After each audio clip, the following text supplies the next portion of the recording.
Whispers echoed across crystal glasses. Cruel laughter targeted a plus-size woman near velvet curtains. Someone muttered an unforgivable insult. Suddenly, heavy double doors slammed shut. Locks clicked. A ruthless billionaire stepped forward, eyes burning with lethal fury, promising absolute hell for everyone who dared mock his secret obsession. Beatrice Caldwell adjusted the bodice of her deep emerald gown, feeling the heavy silk cling to her thick thighs and broad hips. She was undeniably fat, a physical reality she had long accepted and learned to dress with elegance. But standing in the opulent grand ballroom of the Harrington estate in Long Island, that acceptance felt incredibly fragile. She was an independent art appraiser, highly respected at Sotheby's and trusted by elite private collectors. Tonight, she was only present because Richard Harrington insisted the woman who authenticated his newly acquired $60 million Caravaggio attend his charity gala as a guest of honor. She felt completely alien among the sea of razor-thin socialites and hedge fund heirs.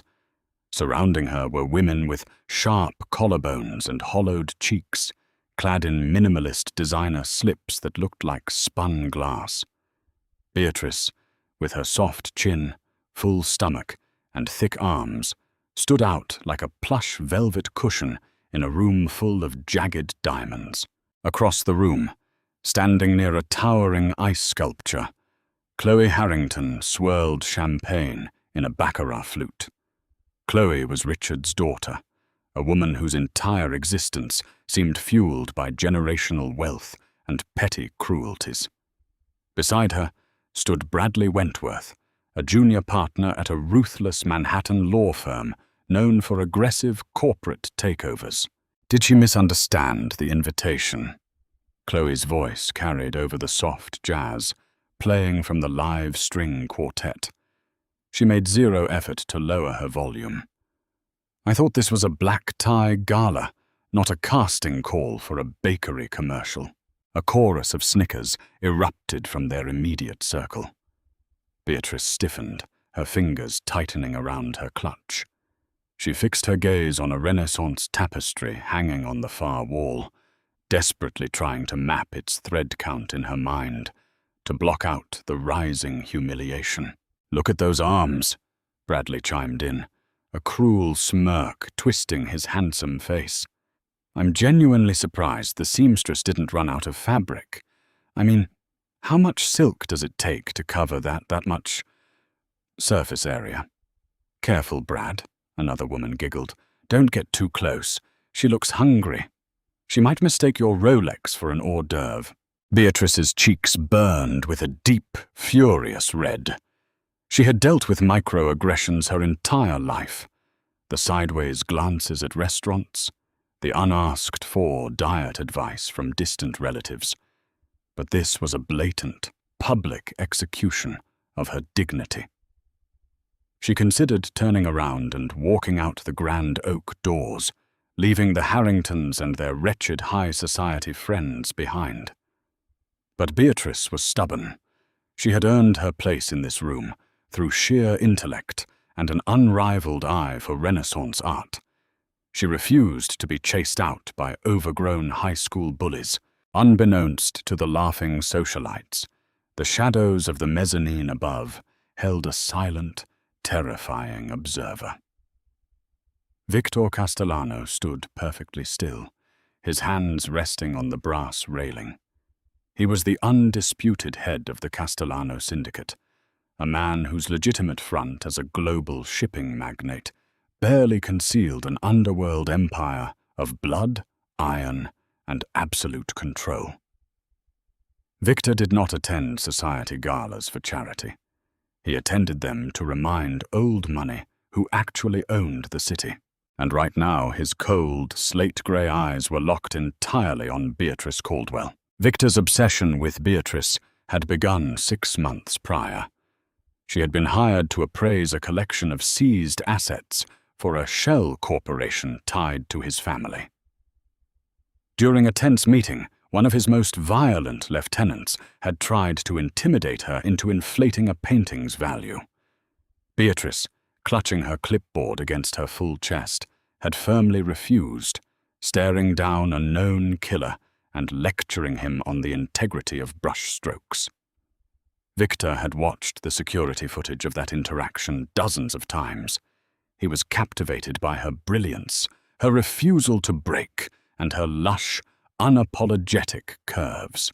To a man who lived in a world of manufactured perfection and deceit, Beatrice was the most vibrant, substantial, and real woman he had ever seen.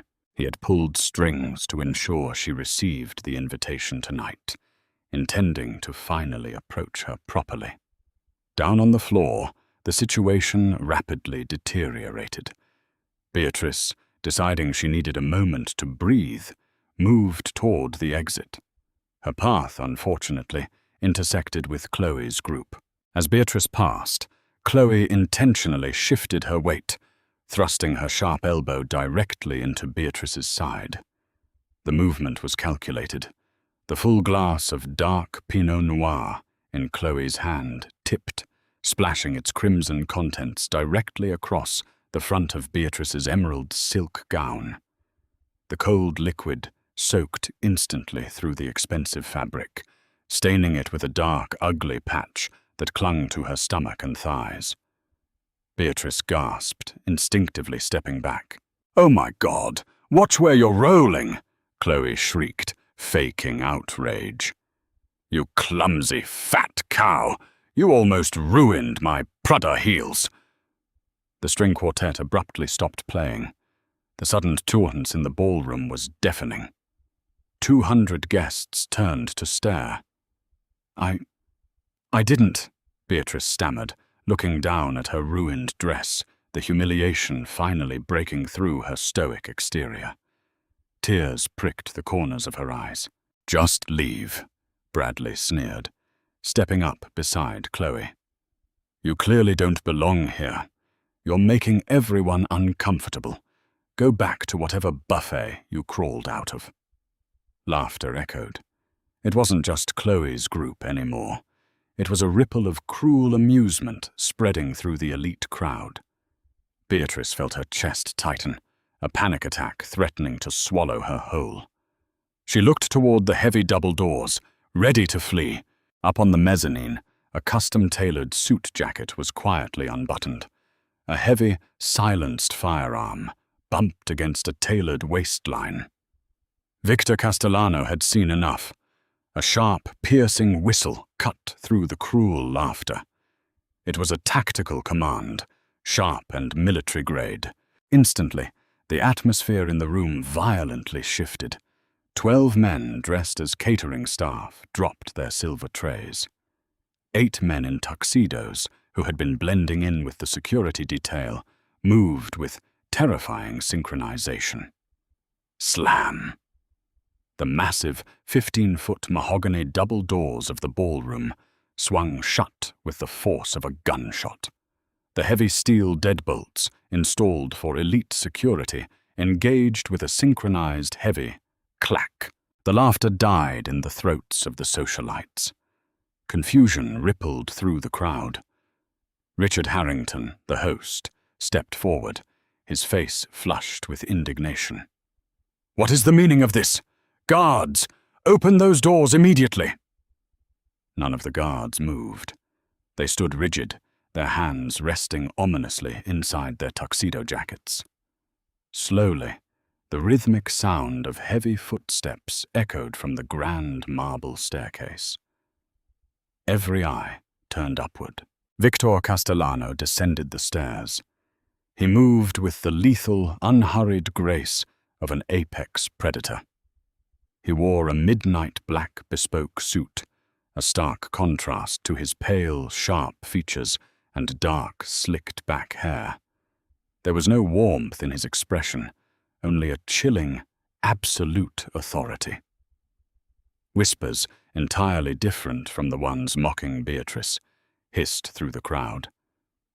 "Is that Castellano? Dear God, what is he doing here?" "Don't look at him. Look away." Victor ignored the sea of terrified billionaires and politicians. His eyes were locked solely on the trembling woman in the ruined emerald dress. The crowd naturally parted for him, stepping back as if he radiated heat. He stopped directly in front of Beatrice. Up close, he was towering, easily 6'3", broad-shouldered and radiating a scent of expensive cedar and cordite. Beatrice looked up at him, her heart hammering against her ribs. She expected him to demand something, to scold her, or perhaps to mock her like the rest. Instead, Victor's hard features softened by a fraction of a millimeter. He shrugged off his midnight black jacket, revealing a tailored gun holster strapped over his crisp white shirt. A collective gasp swept through the room at the sight of the weapon. Ignoring the reaction, Victor gently draped his warm, heavy jacket over Beatrice's shoulders, pulling the lapels together to hide the wine stain on her chest. The silk lining smelled intoxicating. "You are cold, Mia Regina," Victor murmured, his voice a deep, gravelly baritone that sent a shiver straight down Beatrice's spine. It was the first time she had heard him speak. Beatrice swallowed hard, clutching the edges of his jacket. "Who are you?" "A man who is deeply offended by the lack of manners in this room," Victor replied softly.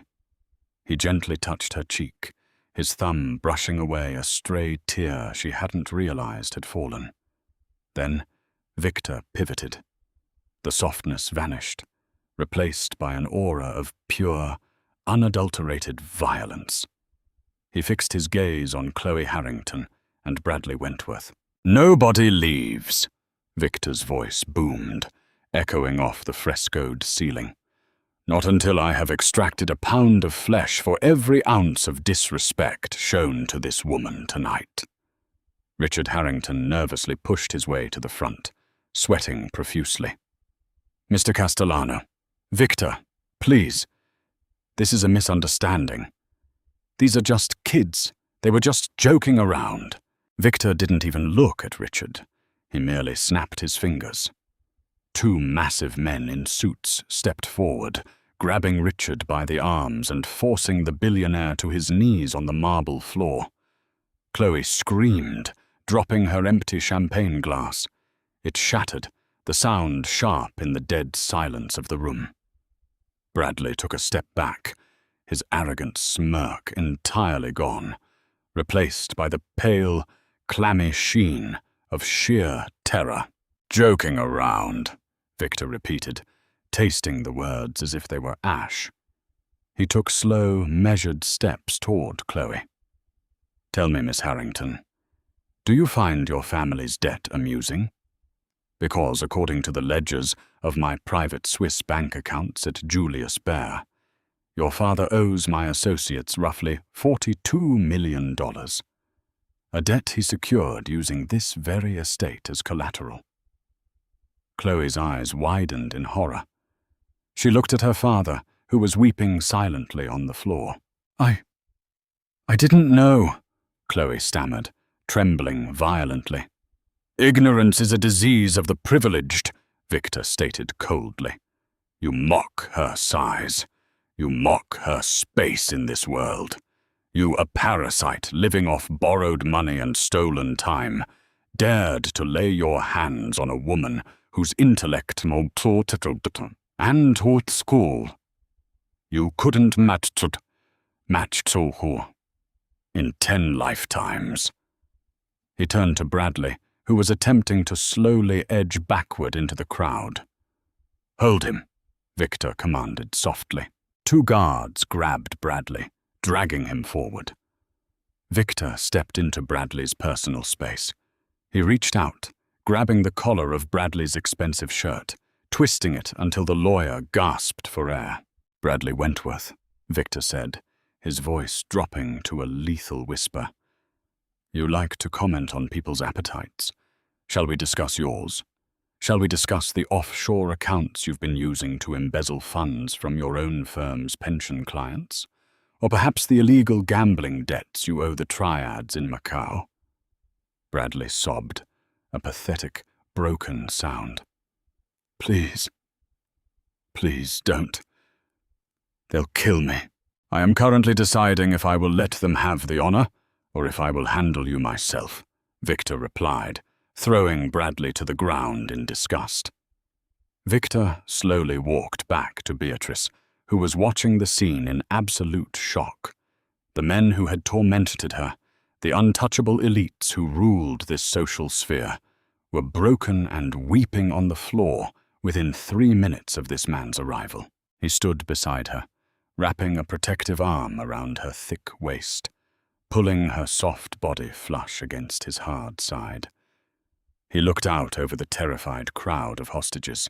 "This woman," Victor announced, his voice ringing with absolute finality, "is Beatrice Caldwell, and from this second forward, she is under the direct protection of the Castellano family. Anyone who looks at her sideways, anyone who whispers her name in anything less than total reverence, will find out exactly why the police do not enter my neighborhoods." He looked down at Chloe, who was sobbing into her hands. "Get on your knees," Victor ordered. "Both of you, crawl to her and apologize." Trembling knees scraped against the cold, polished marble floor. Chloe Harrington, heir to a massive real estate fortune, and Bradley Wentworth, the arrogant corporate shark, lowered themselves in front of 200 terrified witnesses. Their descent was agonizingly slow, a public shattering of their untouchable egos. "Move," Victor commanded, the single syllable slicing through the heavy silence like a guillotine. Chloe choked on a sob, her perfectly manicured hands slipping on the smooth stone as she dragged herself forward. Her designer slip dress bunched at her knees, and her expensive mascara ran down her cheeks in dark, ugly rivers. Beside her, Bradley whimpered, his face a mask of absolute defeat. They crawled over the spilled Pinot Noir, the dark red wine staining their own clothes, a poetic reversal of the humiliation they had just inflicted upon Beatrice. When they finally reached the hem of Beatrice's ruined emerald gown, they stopped, bowing their heads. "Look at her," Victor snapped. "Look into the eyes of your better." Slowly, Chloe looked up, her expression a pathetic mix of fear and desperation. I am so sorry," she whispered, her voice cracking. "I'm sorry, Beatrice. I shouldn't have done it. Please." "Apologize for calling her fat," Victor corrected, his hand resting reassuringly on Beatrice's lower back, his thumb tracing the curve of her hip. "Apologize for acting as if her size diminishes her immense worth. Apologize for being an empty, cruel shell of a human being." "I'm sorry," Chloe cried, tears freely falling. "I'm sorry for what I said about your body. You are beautiful. I was jealous." "I'm sorry." Bradley rushed to add his own pathetic pleas. "Forgive me, Miss Caldwell. I am a fool. A disgusting, arrogant fool. It won't ever happen again, I swear to God." Beatrice stared down at them. For 32 years, she had navigated a world that constantly told her she took up too much space. She had weathered diet culture, backhanded compliments, and the subtle exclusions of high society. But standing here, enveloped in the intoxicating scent of Victor's cologne and the absolute safety of his presence, the lifelong weight of other people's judgments simply evaporated. She did not feel pity for them, but she also realized she had no desire to match their cruelty. "Your apologies mean nothing to me," Beatrice said, her voice surprisingly steady, echoing clearly across the dead silent ballroom. "Because you aren't sorry for what you did. You are only sorry that there are finally consequences for it. Keep your hollow words." She looked up at Victor. His dark eyes were filled with a burning, ravenous pride. "I want to leave," she told him softly. "I don't want to breathe the same air as them anymore." Victor nodded once. He raised his hand, signaling his men. "Arthur," he called out. A broad-shouldered man in a sharp grey suit stepped from the shadows. "Yes, boss. Execute the seizure protocols," Victor ordered, his voice echoing with absolute authority. "The Harrington estate is officially ours. Transfer the deeds to the holding company in Zurich, empty the bank accounts, and secure the Caravaggio in the West Wing. As for Wentworth, forward his gambling ledgers to the Macau Syndicate and send the embezzlement files to the Securities and Exchange Commission in Washington." Richard Harrington wailed from the floor, clutching his chest. "No! Victor, you can't! You're ruining us!" "You ruined yourselves," Victor replied coldly. He wrapped his arm securely around Beatrice's waist, guiding her away from the kneeling elites. "And Arthur, keep the doors locked for another hour. Let them sit in the dark and think about their manners." Rain began to lash against the tinted, bulletproof windows of the Maybach Pullman as it glided smoothly up the private, winding roads of Alpine, New Jersey. The chaotic nightmare of the Harrington Gala felt 1,000,000 miles away, replaced by the hushed, luxurious silence of the luxury vehicle's rear cabin. Beatrice sat nervously on the cream leather seats, Victor's heavy jacket still draped over her shoulders. Beside her, Victor poured a measure of aged Macallan 25 into 2 crystal tumblers, offering her one. "Drink," he urged gently. "It will calm your nerves." Beatrice took the glass, her fingers brushing his. His skin was scorching hot. She took a small sip, the amber liquid burning pleasantly down her throat. "Why did you do all of this?" she finally asked, turning to face him. "You didn't just stumble into that party. You were waiting, and you knew exactly who I was." Victor leaned back, swirling the whiskey in his glass. He studied her, his gaze wandering from the soft line of her jaw down to the generous swell of her chest and the thick, beautiful curve of her thighs pressing against the leather. He didn't hide his hunger, nor did he make her feel objectified. It was a gaze of profound, respectful worship. "Do you remember the appraisal you did 6 months ago? The seized assets for the shell company, Vesper Holdings?" Victor asked. Beatrice frowned, searching her memory. "Yes, there was an Artemisia Gentileschi painting. The men guarding it were intimidating. One of them tried to force me to authenticate it as a primary original, but I proved it was a workshop copy due to the lapis lazuli application. That man you stood up to was my underboss," Victor said, a slow, predatory smile touching his lips. "I watched the security footage of that interaction. I watched a woman with curves like a Renaissance goddess stare down a man who has killed for a living, simply because she refused to compromise her professional integrity over a few brush strokes." Beatrice's breath hitched. "You're the head of the Castellano family." "I am," Victor confirmed. "And from the moment I saw you fiercely defending the truth in that warehouse, I was captivated. I live in a world built on lies, Beatrice. Fake smiles, fake loyalty, fake bodies carved by surgeons to fit a narrow, pathetic standard. But you are entirely real. Your mind is a steel trap. And your body," he paused, his voice dropping an octave. "Your body is a masterpiece, lush, soft, and substantial. You are everything I have ever craved." A hot flush spread across Beatrice's cheeks, but for the first time in her life, it wasn't from shame. It was from pure, unadulterated desire. No man had ever spoken about her size with such reverence. No man had ever looked at her belly or her heavy arms and seen absolute perfection. The Maybach pulled through heavy wrought iron gates, coming to a halt in front of a sprawling, modern fortress made of glass, dark stone, and steel, hidden deep within a private forest. This was Victor's sanctuary.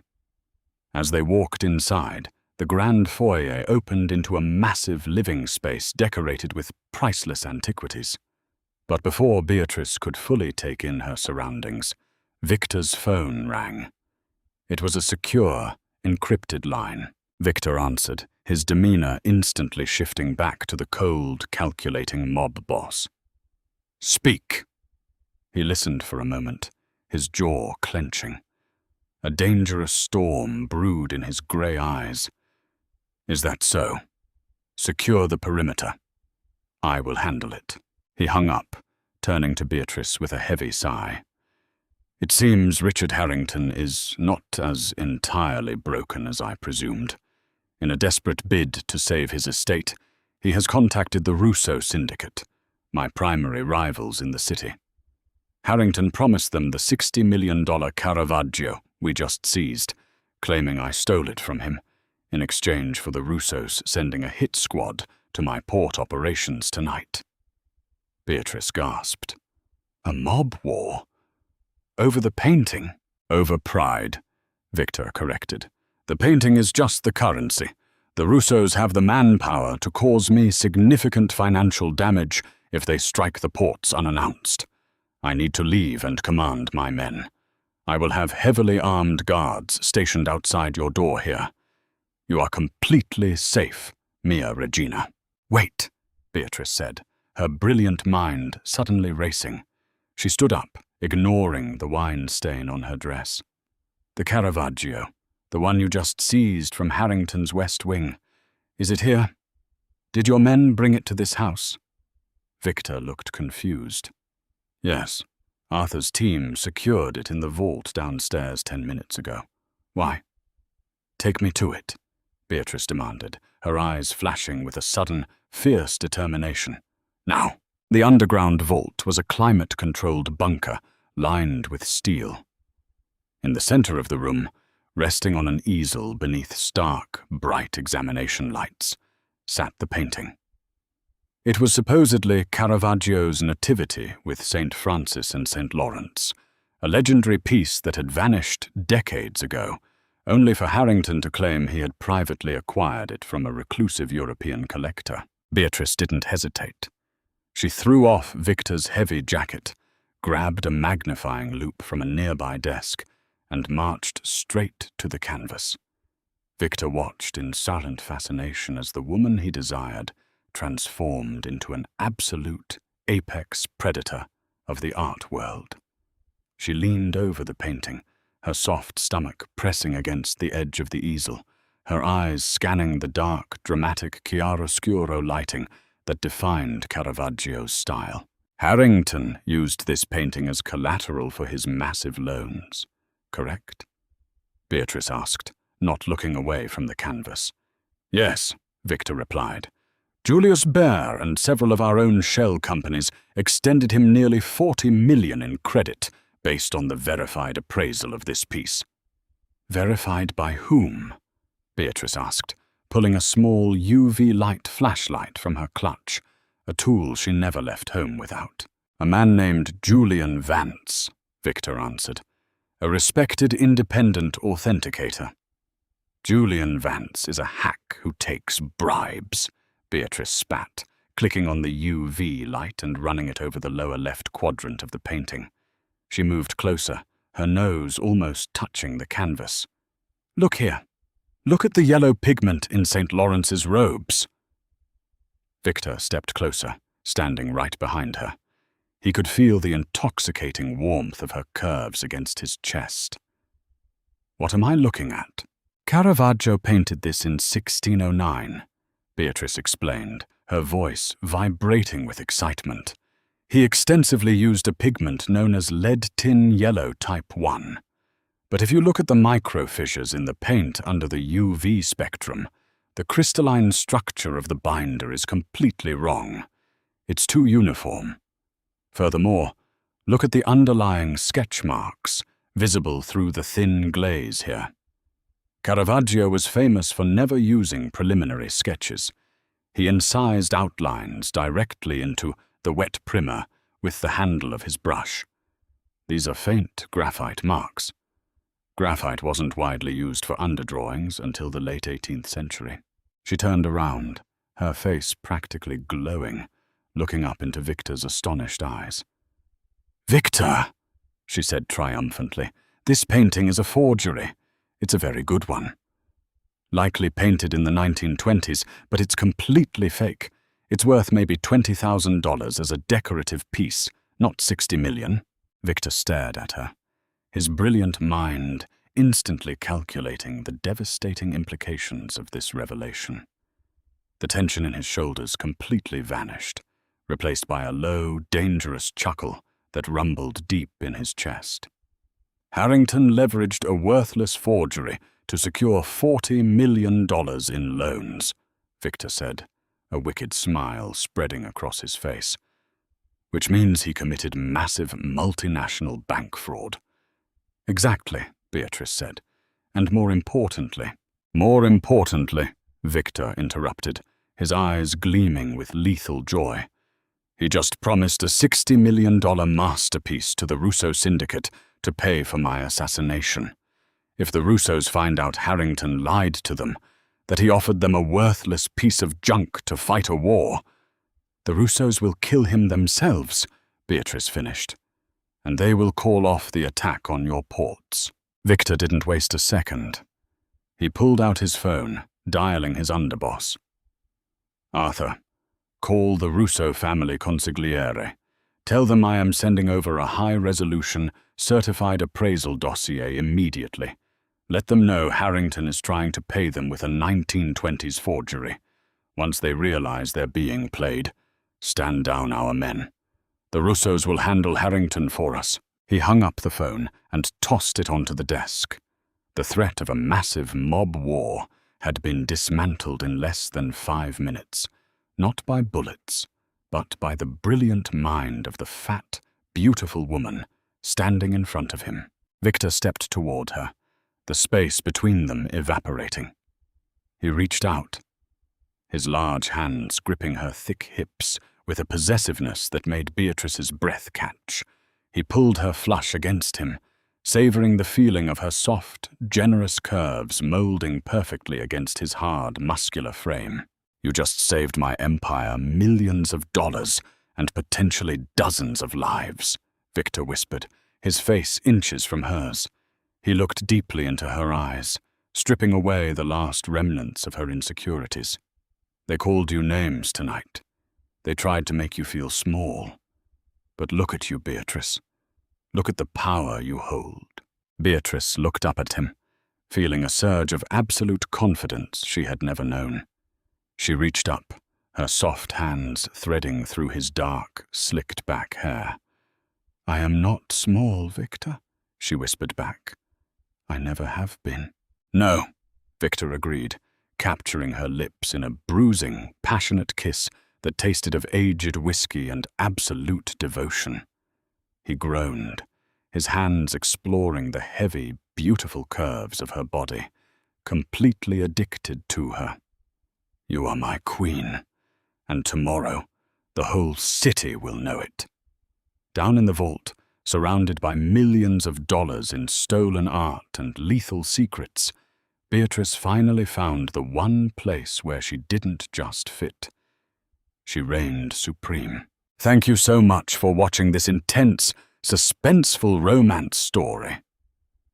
If Beatrice's brilliant revenge and Victor's absolute devotion kept you on the edge of your seat, please hit that like button.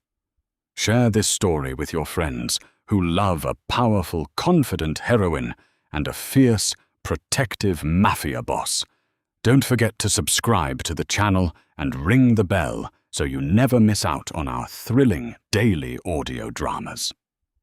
See you in the next one.